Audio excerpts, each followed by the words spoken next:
Warren Buffett जो कि दुनिया के सबसे अमीर इन्वेस्टर है, आज 2022 में उनकी नेटवर्थ 110 बिलियन डॉलर से भी ज़्यादा है। यदि मैं आपसे पूछता हूं कि उनकी नेटवर्थ के पीछे सबसे बड़ा हाथ किसका है, तो लिटरली आप में से अधिकतर लोग बोलेंगे कि वैल्यू इन्वेस्टिंग का, कि कैसे वे एक स्टॉक को खरीदते हैं और उसके पीछे कैसे रिसर्च करते हैं। बट ये सिक्के का एक ही पहलू है। उनकी नेटवर्थ में यदि सबसे बड़ा किसी चीज़ का हाथ है तो वो है कंपाउंडिंग। वॉरेन बफेट 11 साल की उम्र से इन्वेस्टिंग कर रहे हैं और आज वे 92 साल के हैं, यानी कि उन्होंने 80 साल से भी ज़्यादा अपने पैसों को कंपाउंडिंग करवाया है। वॉरेन बफेट ने अपने लाइफ टाइम में 22-23% का ही रिटर्न जनरेट किया, बट फिर भी उनकी नेटवर्थ आज 110 बिलियन डॉलर है। और ये हुआ है कंपाउंडिंग की ही वजह से, क्योंकि यदि वे सोचते कि अब मैं 60 साल का हो गया हूँ, अब मेरे को रिटायरमेंट ले लेनी चाहिए, तो आपको पता है उनके पास में कितना फंड रहता। आप में से बहुत सारे बोलेंगे कि लगभग 50 बिलियन डॉलर तो रहने थे, बट उनके पास सिर्फ 12 मिलियन डॉलर के आसपास की संपत्ति रहती यदि वे 60 साल की उम्र में ही रिटायरमेंट ले लेते तो इस चीज़ से आप समझ ही गए होंगे कि कंपाउंडिंग कितना ज़्यादा महत्व रखती है। एक और बंदा है जिम साइमंस, जिसने अपने लाइफ टाइम में 66% का रिटर्न जनरेट किया, बट उसने अपनी इन्वेस्टिंग की जर्नी 50 साल की उम्र में स्टार्ट करी और आज के समय में उसकी नेटवर्थ 28 बिलियन डॉलर के आसपास है। और अगर उसे भी वॉरेन बफेट की तरह सेम टाइम मिलता तो उसके पास पता है कितने पैसे होते? Can you guess it? तो उसके पास में लगभग 63 quintillion, 900 quadrillion, 781 trillion, 780 billion and 740 million dollar के आसपास पैसे होते, जो कि मेरे हिसाब से इस दुनिया में इतने पैसे है ही नहीं। सो हाय गाइस, मैं हूं कपिल सोंती, स्वागत है आपका मेरे चैनल पर, जहां पर आपको मिलता है इन्वेस्टमेंट, पर्सनल फाइनेंस और बिजनेस रिलेटेड कंटेंट, जिसका मेन फोकस है 1 मिलियन लोगों को फाइनेंशियल फ्रीडम अचीव करवाना। सो चलिए वापस अपने टॉपिक कंपाउंडिंग पर आते हैं। तो चलिए सबसे पहले समझते हैं कि कंपाउंडिंग क्या होता है। तो कंपाउंडिंग कंपाउंड इंटरेस्ट से ही आया है। देखो, दो तरह के इंटरेस्ट रेट होते हैं, एक सिंपल इंटरेस्ट है, एक कंपाउंड इंटरेस्ट। देखो, सिंपल इंटरेस्ट बिल्कुल सिंपल है बेचारा, जहां मतलब अपन ने प्रिंसिपल इन्वेस्ट किया उसी पर ही आपको इंटरेस्ट मिलेगा और कुछ भी नहीं, एक्स्ट्रा कुछ भी नहीं मिलेगा। पर जो कंपाउंड इंटरेस्ट होता है ना, यहाँ पर प्रिंसिपल के साथ साथ इंटरेस्ट पर भी इंटरेस्ट मिलता है। अब आप में से बहुत सारे बोलेंगे क्या फर्क पड़ता है, मतलब क्या फर्क पड़ता है? बट यदि आप लॉन्ग टर्म में देखते हो ना, तो ये बहुत ही ज़्यादा फर्क पैदा कर देता है। देखो, मैं आपको इसको बिल्कुल नॉर्मली समझाता हूँ। लाइक यदि आप 100 रुपये को 6 साल के लिए 12% इंटरेस्ट पर इन्वेस्ट कर देते हो और यदि आपको सिंपल इंटरेस्ट मिलता है तो आपको 6 साल बाद कितने मिलेंगे? 12% के हिसाब से 12×72 रुपये, यानी कि 172 रुपये। बट वहीं कंपाउंडिंग इंटरेस्ट से उन्हीं 100 रुपये पर आपको मिलेंगे 197 रुपये, जिसका कैलकुलेशन आप स्क्रीन पर आराम से देख सकते हो। अब आपको समझ आ ही गया होगा कि थोड़ा सा इंटरेस्ट पर इंटरेस्ट मिलना कितना ज़्यादा बेनिफिट देता है लॉन्ग टर्म में। तो चलिए अब बात करते हैं रूल ऑफ 72 के बारे में। देखो, यदि मैं रूल ऑफ 72 को बहुत ही सिंप्लीफाइड वर्जन में समझाऊं तो उसका यह मतलब है कि आपके पैसे कितने साल में डबल होंगे यदि उन्हें एक पर्टिकुलर रेट ऑफ रिटर्न मिलता है तो। लाइक मान लीजिए कि आपको 12% का रिटर्न मिलता है, तो 72 डिवाइडेड बाय 12 करते हैं अपन, तो आंसर आता है 6 साल, यानी कि अप्रोक्सीमेटली 6 साल में आपके पैसे डबल हो जाएंगे। तो देखिए यार, ये तो हो गई बहुत सारी नॉर्मल बात। चलिए अब बात करते हैं कि आप कंपाउंडिंग को अपने फेवर में कैसे यूज कर सकते हो। देखो, यदि हम बात करें कंपाउंडिंग की, तो इसमें दो चीजों का बहुत ही ज्यादा महत्व है। पहला है टाइम और दूसरा है रेट। देखो, टाइम अपने हाथ में है। लाइक यदि आप 20 साल के हो तो आपके पास में, मतलब यदि आप एक्सपेक्टेड 90 साल भी जी रहे हो तो आपके पास में 70 साल है। और रेट जो कि बहुत ही ज़्यादा स्किल रिक्वायर करता है। लाइक आप ऐसा नहीं कि उठ के बोल दोगे कि ए स्टॉक मार्केट मेरे को 15% रिटर्न दे, मेरे को 25% रिटर्न दे, और वो आपको दे देगा। बट ऐसा नहीं है, यहाँ पर आपको बहुत ही ज़्यादा स्किल चाहिए। तो चलिए हम दोनों तरीके से समझते हैं कि आप कंपाउंडिंग को कैसे अपने फेवर में यूज़ कर सकते हो। लाइक बात करें टाइम की, तो एक एग्जांपल देता हूँ। लाइक एक आप हो और एक आपका फ्रेंड है। आप मेरे इस वीडियो को देखने के बाद में थोड़े समझदार हो गए और सोचते हो कि हाँ भाई, ज़िंदगी में आगे बढ़ना है, इन्वेस्टिंग स्टार्ट कर देते हैं। तो आप अभी 20 साल के हो और एक आपका दोस्त है जो कि 30 साल की उम्र में इन्वेस्टिंग स्टार्ट करता है। दोनों 5-5 हज़ार से स्टार्टिंग करते हो और वहीं नॉर्मली जो अपना स्टॉक मार्केट रिटर्न देता है 12% का, उतना ही आप दोनों को रिटर्न मिलता है।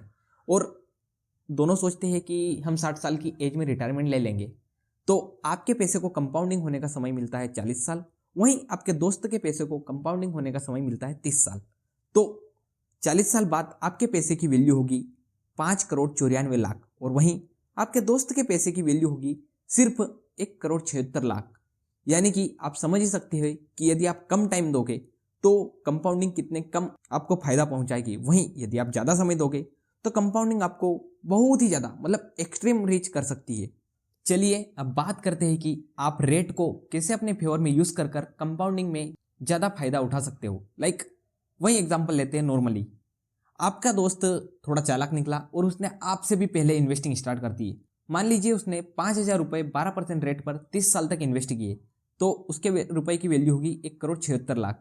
पर यदि आप 5,000 रुपये 25 साल के लिए ही इन्वेस्ट करते हो पर आपको उससे सिर्फ 3% ज़्यादा रिटर्न मिलता है, यानी कि आपको 12% की जगह पर 15% रिटर्न मिलता है, तो आपके पैसे की वैल्यू भी 1,64,00,000 हो जाएगी। और यदि आप 15% रिटर्न पर ही 30 साल तक इन्वेस्ट करते हो तो आपके पैसे की वैल्यू 3.5 करोड़ रुपए के आसपास हो जाएगी। यानी कि यदि आप थोड़ा सा भी रेट ज़्यादा जनरेट कर लेते हो अपने लिए तो वो आपको कितना ज़्यादा बेनिफिट देगा। और देखो म्यूचुअल फंड में ऐसा ही होता है। म्यूचुअल फंड में जो एक्सपेंस रेशो रहता है ना वो बहुत ही ज़्यादा हो रहता है। तो मान लीजिए एक आपका दोस्त है जिसने इंडेक्स फंड में इन्वेस्ट करा और आपने म्यूचुअल फंड में इन्वेस्ट करा, चाहे आप म्यूचुअल फंड से 15% रिटर्न कमा रहे हो और आपका दोस्त 12% ही कमा रहा है, क्योंकि म्यूचुअल फंड में एक्सपेंस रेशो वही 2-3% के आसपास रहता है। सो एट द एंड दोनों के रिटर्न एक जैसे ही हो जाएंगे। तो शायद अब आप समझ गए होंगे कि कंपाउंडिंग को आप कैसे इस्तेमाल कर सकते हो अपने फेवर में, by the help of time और by the help of rate. चलिए अब हम बात करेंगे कि कंपाउंडिंग को आप SIPs में कैसे यूज कर सकते हो। देखो अभी हमने थोड़ी देर पहले एक एग्जाम्पल लिया था जहां पर हमने 5,000 रुपये 12% रेट पर 40 साल के लिए इन्वेस्ट करे थे और उनकी वैल्यू हुई थी 5,94,00,000। पर यदि आप उन्हीं पैसों को 40 साल की जगह पर 41 साल तक इन्वेस्ट करोगे तो क्या आप बता सकते हो उनको कितना रिटर्न मिलेगा? आप में से बहुत सारे सोचेंगे कि 5,94,00,000 है तो चलो 6 करोड़ हो जाएंगे, 6,10,00,000 हो जाएंगे। बट लिटरली वे 41वें साल 6,70,00,000 हो जाएंगे। और यदि आप उन्हें 41 साल की जगह पर 45 साल तक कंपाउंडिंग होने देते हो तो पता है उनकी वैल्यू कितनी हो जाएगी? Can you guess it? उनकी वैल्यू हो जाएगी 10,83,00,000। और यदि आप में थोड़ी और ज़्यादा करेज है और आप सोचते हो कि चलो 45 की जगह पर तुम्हारा भाई 50 साल तक इन्वेस्ट करेगा, तो आपके उन्हीं 5,000 रुपये की वैल्यू 19,72,00,000 हो जाएगी। सो आई होप अब आप समझ गए होंगे कि यदि आप जितना ज़्यादा समय दोगे वे लॉन्ग टर्म में आपको बहुत ही ज़्यादा रिटर्न देंगे।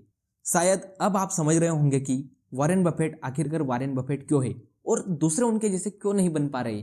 तो शायद अब आप में से बहुत सारे लोगों के नैन चक्षु या फिर कहो तो दिमाग के चक्षु खुल गए होंगे कि साला कंपाउंडिंग मतलब कि कितनी अच्छी चीज़ है यार। और कंपाउंडिंग के ऊपर आइंस्टाइन ने भी कहा है कि compounding is the 8th wonder of the world, those who understand it unsee it, who doesn't पे इट। यानी कि जो इसको अच्छे से समझ देते हो तो इससे बहुत ज़्यादा पैसा कमाएंगे, पर जो नहीं समझते हैं ना वो बस बैंक कहो तो इंश्योरेंस कंपनी बस इनको पैसे चुकाते रहेंगे। मैं आपको एक सिंपली एग्जांपल देता हूँ। यदि आप एक डिसीजन लेते हो कि आप SIP में इन्वेस्टमेंट करोगे और वहीं एक आप डिसीजन लेते हो कि मैं तो यार एक काम करता हूँ, अभी तो ज़िंदगी है यार, अभी जिएंगे, और कार खरीद लेते हो, तो अब आप बताइए कि आप कंपाउंडिंग को फेवर में यूज़ कर रहे हो या फिर अगेंस्ट में यूज़ कर रहे हो।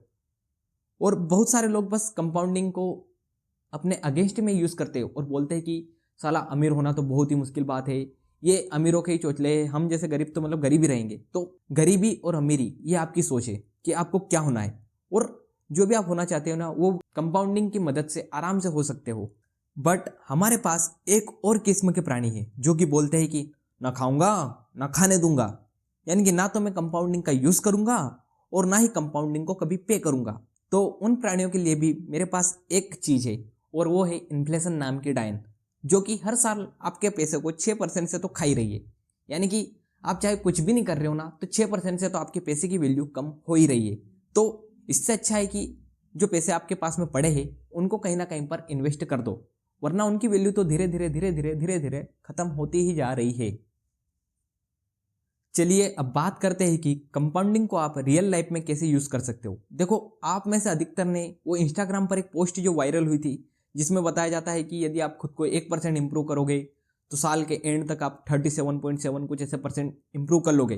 तो वहीं यदि आप सोचते हो कि मैं एक बुक रीड करूंगा, उसके बाद मैं एक और बुक रीड करूंगा नेटफ्लिक्स देखने की बजाय, तो आप सोचिए कि आप आपकी लाइफ को कितना ज़्यादा चेंज कर लोगे।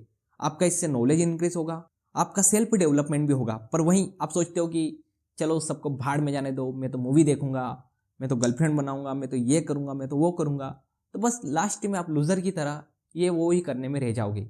तो कंपाउंडिंग को अपने फेवर में यूज करने के लिए आप कुछ ऐसी चीज कीजिए जो कि आपको बाद में रिटर्न दे। और गाइस कंक्लूजन में मैं आपको एक अंकल की स्टोरी सुनाता हूँ, जो कि एक दिन में बस ऐसे ही घूम रहा था तब मेरे को मिले थे। और वो बता रहे थे कि उनकी 52,000 के आसपास की SIP जाती है, और अभी उनके लड़के की एज कुछ 8 साल के आसपास है।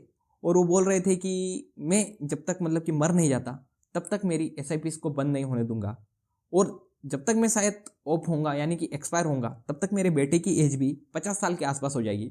और मैं चाहता हूं कि उसके पास में फॉर्चून के रूप में 100 करोड़ से भी ज़्यादा का धन रहे।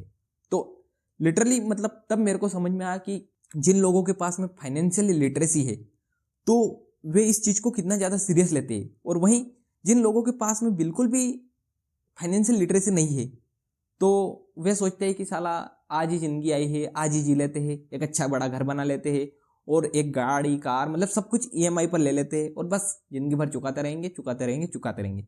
तो देखिए यार, कंपाउंडिंग को अपने फेवर में यूज करना सीखिए। इससे देखिए आप आपकी लाइफ को पूरी तरीके से बदल सकते हो। और यदि आप कंपाउंडिंग को फेवर में यूज करना और जल्दी से जल्दी फाइनेंशियल फ्रीडम अचीव करना चाहते हो तो लेफ्ट वाला वीडियो जरूर देखिएगा, और इस वीडियो को अपने दोस्तों और फ्रेंड के साथ में शेयर कर देना। और हाँ, इसके बाद में मैं शेयर मार्केट की इन्वेस्टिंग के ऊपर एक मिनी कोर्स लाने वाला हूँ, तो आप चैनल को सब्सक्राइब भी जरूर कर लेना।